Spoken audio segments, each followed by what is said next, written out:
All right, and I guess that wraps up the draft. Now let's recap.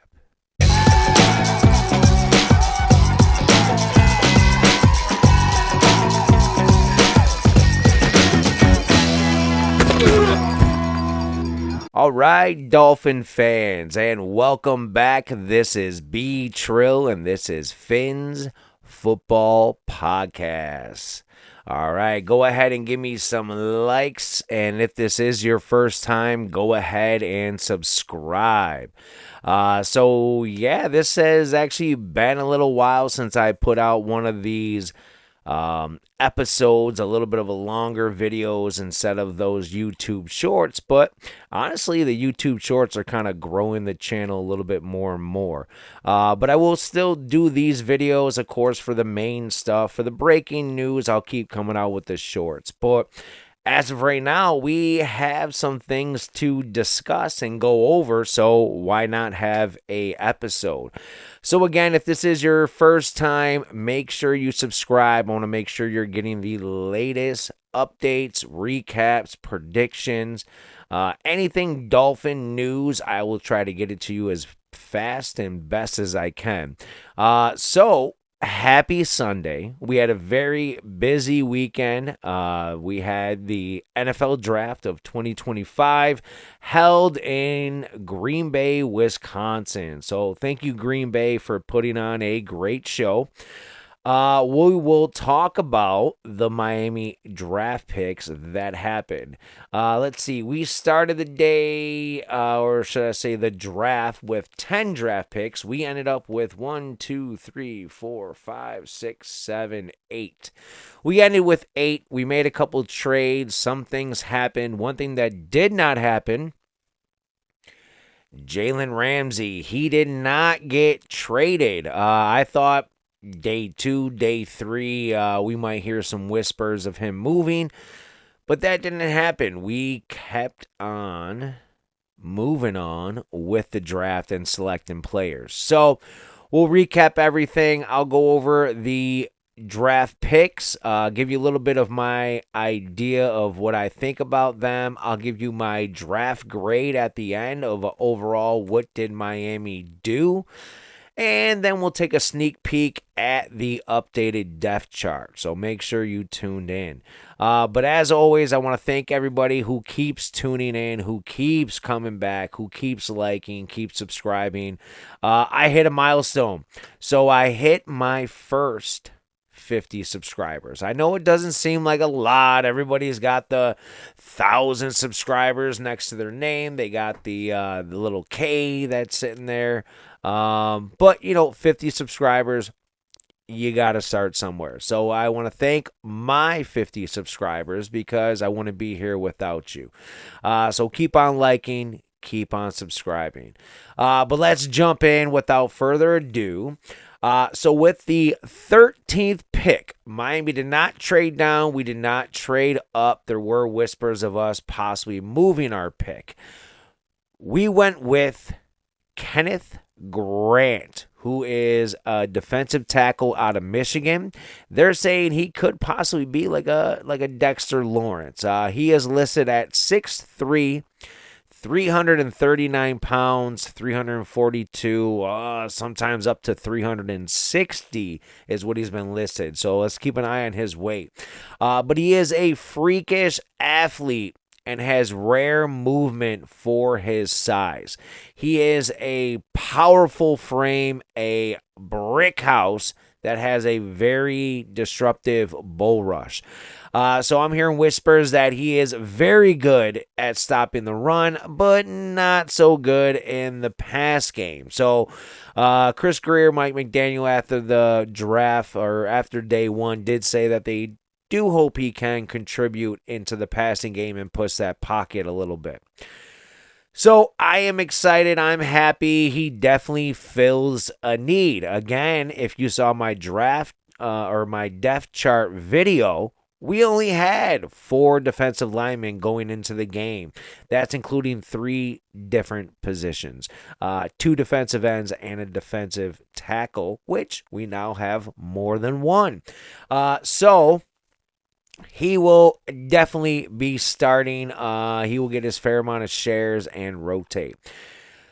Pick number 2 of the 2025 draft came at pick 37. We started the day off at pick 48, but we made some moves. We took our pick 48.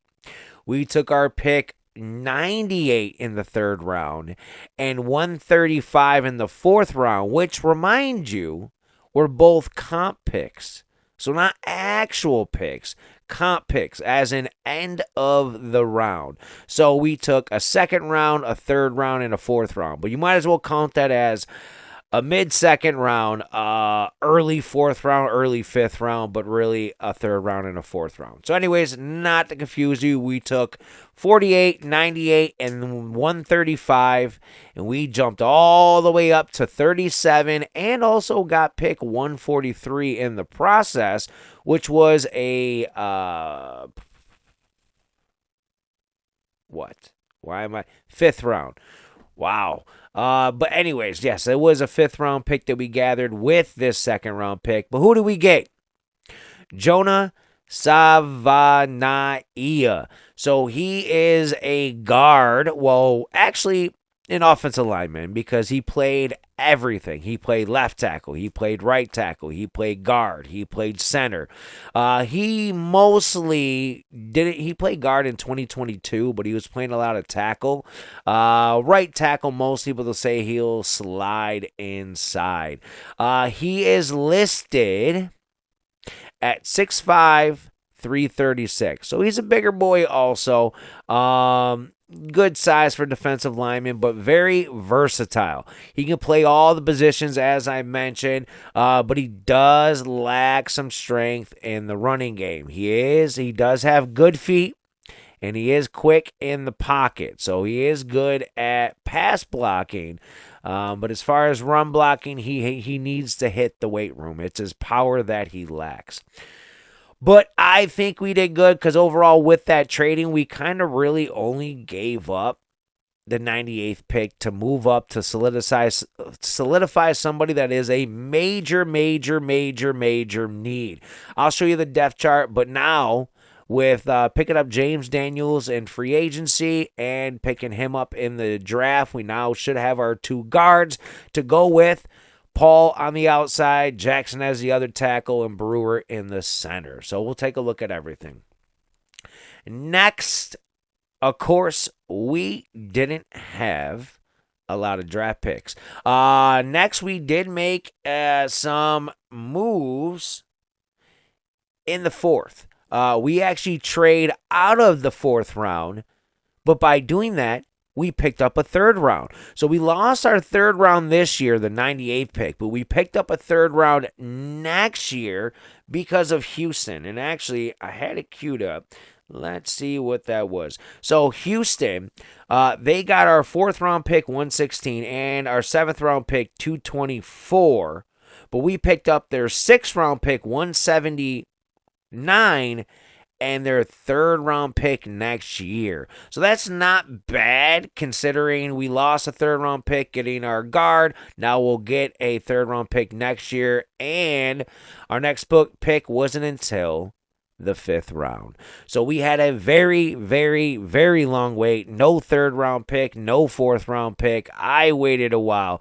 But once those fifth round picks, we had 3. We had 143, 150, and 155. We got first Jordan Phillips, which should sound familiar. We did have a Jordan Phillips a few years ago. He is out of Maryland. He is listed at 6'3", 320 pounds. He has a wrestling and a weightlifting background. He was named Bruce Fieldman Freak List for his 655 squat and 365 pound power clean. So he has power. He is a massive man, rare mobility, and very explosive. So again, another defensive tackle. Again, we only started off the draft with 1 defensive tackle. So now we got our second. Our second fifth round pick came at 150. We grabbed cornerback Jason Marshall Jr. out of Florida, listed at 6'1", 201. Very tall, very lengthy. He actually was rated 942 out of 10 as a RAS, which is how they do athletic scale, athletic scoring. It's a relative athletic score, but that actually ranks 160 out of 2,752 cornerbacks that have been ranked since 1987. So, very freakish athlete. As you can see, that is kind of the trend of what we're going for. He was a starter as a true freshman, but he didn't miss a game up until last year. He had a labrum tear in his shoulder last October. But he actually did end the year with his best career-rated PFF grade of 71.2. So Jason Marshall, we'll see his size. Let's see if he can be a boundary cornerback, especially with our needs. With that, I hear he doesn't have top-end speed, but he's got the smarts to play the position. Speaking of smarts, we got a very, very smart man that we picked up at 155. Dante Trader Jr., who is a safety, also out of Maryland. So he is listed at 5'11", 195. He's 22 years old, like a lot of our draft picks, but he is a sure tackler at safety, which is what we need. Javon Holland, great player, but last year he missed a lot of tackles that led to a lot of yards after catch. But he's a sure tackler and a very smart player. He actually has a chess background. So we'll see. We'll talk about whether he gets enough playing time. We did pick up 2 safeties in free agency. He may not start, but he'll definitely probably be in rotation. Does have a chance to compete. Next on the list, we picked up in the 6th round at 179, Ollie Gordon II. He is out of Oklahoma State. He's listed at 6'1", 226 running back. He's a big boy. He is the big back that we have been waiting for. And ironically, with a lot of my mock drafts, I'll show you. I have the proof. I picked him in majority of my mock drafts late in the game, as well as Quinn Ewers, who I'll talk about in a minute. But I like that a lot of these players, Kenneth Grant, I picked him in a lot of my mock drafts along with our guard. So I like where this is going. Ollie Gordon, he actually was named the top college running back in 2023. He led the FBS in a lot of stats. He was just a wrecking ball. He doesn't go down easy. He has great balance. He uses the stiff arm. He uses the spin. He jumps over players. He is a great running back.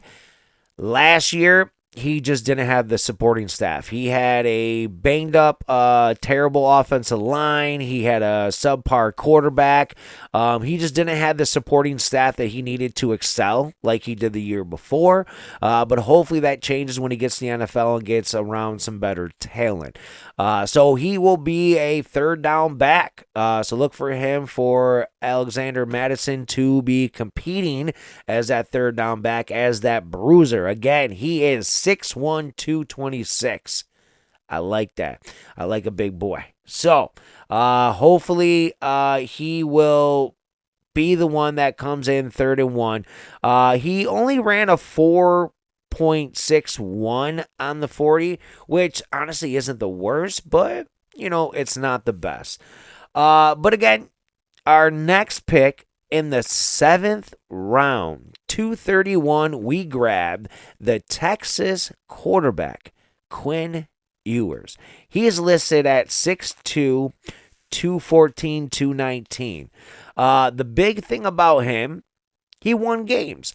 He plays banged up. He plays sore and goes out there and competes, even though he's nicked up, probably should be missing games.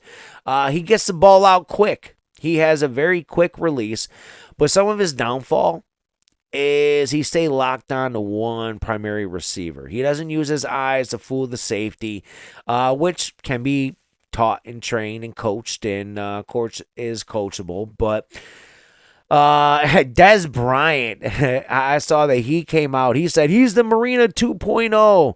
I see a lot of you are saying, oh, he's the next starter. He's going to take over for Tua. He's going to be a backup. We need him to be a backup. Him and Zach Wilson might compete for number 2 snaps, but he'll probably be our number 3 quarterback. He can possibly win games if we need him to come in. If Tua's injured, if Zach Wilson can't do anything, then he'll come in.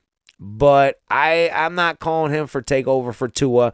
I mean, we'll see. Maybe training camp he makes some noise. Maybe preseason he makes more noise. But I don't see him taking over for a $50+ million man a year. If he does, he'll save money. But our last and final pick, our 8th pick in the 7th round at 253. I love the name. Zeke Biggers. And he lives up to his name. He's a big boy. He's out of Georgia Tech. He's listed at 6'6", 320 pounds. So, big boy. Unfortunately, he plays too high. He does block field goals, though. So, we'll definitely see him on special teams. Hopefully, he can block a field goal or two. But overall, that is our draft. I think we filled a lot of needs. We have 3 defensive tackles. We found our guard on the other side of James Daniels so we can kick Liam Eichenberg to the curb. We grabbed a cornerback, probably not a starter, maybe. We grabbed safety, probably rotational, not a starter. And we grabbed the third down back, a bruiser. So, and we got possibly another backup quarterback. So I think Miami did a great job. I'm going to go with a B+, A-. Honestly, like I don't think Miami really could have done better. I mean, maybe got a little more creative, did some more trades, moved around.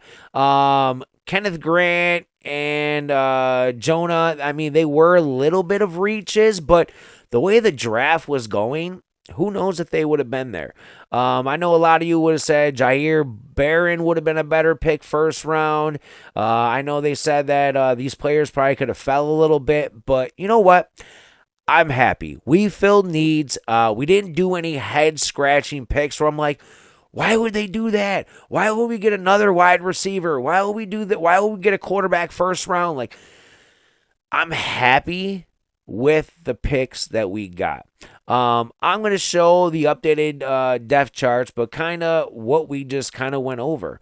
Who are the players that are going to be filling in, and they're more depth players besides our first couple picks. I thought maybe we would have got a tight end, but we have a lot of undrafted free agents that we picked up. The list is a mile long, and honestly, a lot of players I thought that would have got drafted, we picked up. I might go over them a little bit more in my next video, but what I want to do right now is thank you, everybody, for tuning in. I kind of just went over them quickly about all the different draft picks. I'm excited to see what they can do. Hey, rookie training camp, not that far away. So, everybody, enjoy your off season. I'll try to come out with videos if news breaks, if we get a Ramsey trade, if anything happens. But stay updated. Please subscribe, like, share, let everybody know I'm out there. But as always, fins up, family.